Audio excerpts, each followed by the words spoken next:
अंगना में पोखरा खनैबो ऐहे छठी मैया आज ऐहे सूरज देव आज ताही पोखरी तंबुआ तनैबो ऐहे छठी मैया आज ऐहे सूरज देव आज ताही तंबुए कलशा धरैबो ऐहे छठी मैया आज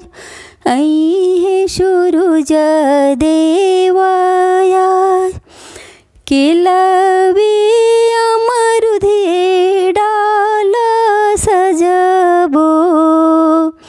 ओह पर पियरी ओहार ओह पर पियरी ओहार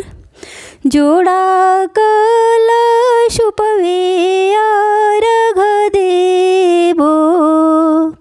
छठी मैया होई है दयाल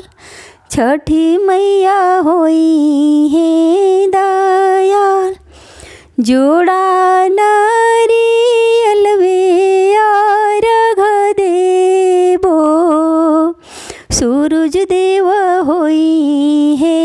दयाल सूरज देव होई है